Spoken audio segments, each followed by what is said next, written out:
Tamil movie song அப்படிங்கிறவங்க மிதன லக்னம் 2ல் சுக்கிரன் மாந்தி சேர்க்கை இருக்கும், சுக்கிரன் வர்க்கோத்தமம் இருக்கு, திருமண வாழ்க்கை எப்படி இருக்கும், எப்படிப்பட்ட மனைவி அமையும் சொல்லுங்க ஐயா அப்படின்னு கேட்டிருக்கிறாங்க. தம்பி இவர் கேட்ட கேள்வி பொதுவா கேட்டிருக்கிறார். அதுல அவருக்கு சில விஷயம் புரியல.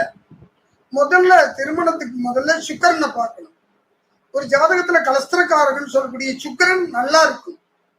இவருக்கு சுக்கிரன் பகை வீடு. 2ஆம் இடத்துல இருக்கிற கிரகம் புனர்பூசம், பூசம், ஆயில்யம். இந்த சுக்கிரன் யாருடைய சார்த்தலுக்குன்னு தெரியல. இடம் கொடுத்த சந்திரன் எங்க இருக்கிறாருன்னு தெரியல.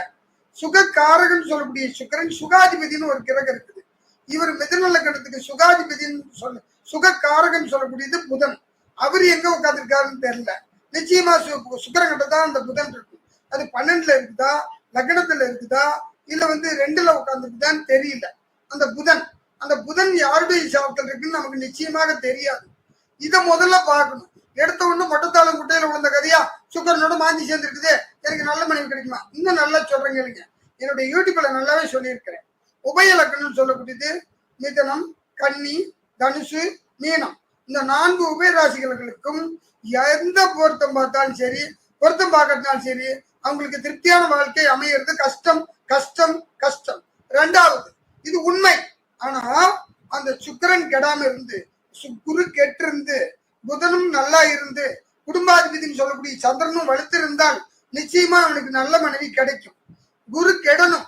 இந்த மிதன லக்னத்துக்கு குரு கெட்டு, சுக்கிரன் வலுத்து, புதனும் வலுத்து, சந்திரனும் வலுத்து, இந்த வலுத்து இருந்து 7க்குடைய குரு மறைஞ்சி, இல்லைன்னா பகைச்சாரம் வாங்கி, இல்ல 8ல நீச்சமாகி இப்படி உட்கார்ந்து இருந்தால் அவனுக்கு யோகமான மனைவி கிடைக்கும் கிடைக்கும் கிடைக்கும். இதுதான் உண்மையான தகவல். நன்றி. நீங்கள் பார்த்துட்டு இருக்கிறது கிறிஸ் குட்மேன் சேனல். இந்த சேனலில் ஜோசியை பற்றிய தகவல்களும் ஆன்மீக பற்றிய தகவல்களும் போட்டுருக்குறோம். முடிஞ்சால் சப்ஸ்கிரைப் பண்ணிக்கோங்க. வாரம் ஒரு முறை யூடியூப்பில் லைவ் ஃப்ரீயாக அஸ்ட்ராலஜி சொல்லிகிட்டு இருக்கிறோம். அதாவது இலவசமாக ஜோதிடம் சொல்லிகிட்டு இருக்கிறோம். வாரம் ஒரு முறை சப்ஸ்கிரைப் பண்ணிங்கன்னா நோட்டிஃபிகேஷன் வரும். நீங்கள் இதில் ஜாயின் பண்ணிக்கலாம், ஃப்ரீயாக தெரிஞ்சுக்கலாம்.